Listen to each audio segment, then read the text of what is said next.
சின்னஞ்சிறு குழந்தைகளா, இன்னைக்கு நாம ஒரு குட்டி நரியையும், ஒரு நல்ல முயலையும் பத்தி கதை கேட்க போறோம். இந்த கதை உங்களுக்கு ஒரு நல்ல விஷயத்த சொல்லிக் குடுக்கும். ஒரு அடர்ந்த காட்டுல ரொம்ப புத்திசாலியான ஒரு முயல் குட்டி வாழ்ந்து வந்துச்சு. அது எல்லார் கூடவும் அன்பா இருக்கும். அதே காட்டுல ஒரு நரியும் இருந்துச்சு. ஆனா அந்த நரிக்கு பேராசை ரொம்ப அதிகம். தனக்கு எல்லாமே நெறைய கிடைக்கணும்னு அது எப்பவும் நினைக்கும்.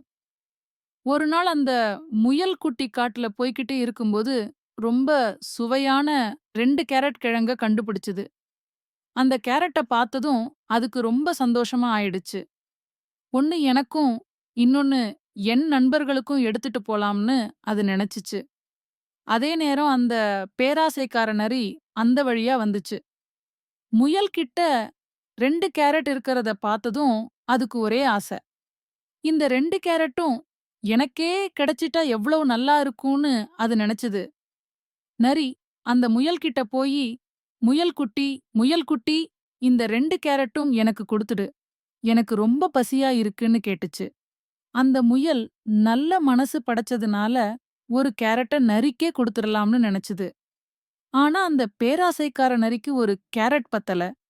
"இல்லல்ல, எனக்கு 2 கேரட்டுமே வேணும். நீ சின்ன பையன் தானே, உனக்கு இது அதிகமா இருக்கும்னு" சொல்லி அந்த 2 கேரட்டையும் புடுங்கிக்க முயற்சி பண்ணுச்சு. அந்த நல்ல முயல் ரொம்ப வருத்தப்பட்டுச்சு. ஆனாலும் அது சண்ட போட விரும்பல. அது ஒரு கேரட்ட நரிக்கு குடுத்துட்டு, இன்னொரு கேரட்ட எடுத்துக்கிட்டு அமைதியா போயிடுச்சு. ஆனா, அந்த பேராசைக்கார நரி 2 கேரட்டையும் வச்சுக்கிட்டு சந்தோஷமா போக முடியல. ஏன்னா, அது மத்தவங்க பொருள ஆசைப்பட்டதால மனநிம்மதி இல்லாம இருந்துச்சு. கொஞ்ச தூரம் போனதும் அந்த நரி தடுக்கி விழுந்து 2 கேரட்டையும் தொலைச்சிடுச்சு. அப்போதான் அதுக்கு புரிஞ்சுது, பேராசைப்பட்டா நமக்கு எதுவுமே கிடைக்காதுன்னு.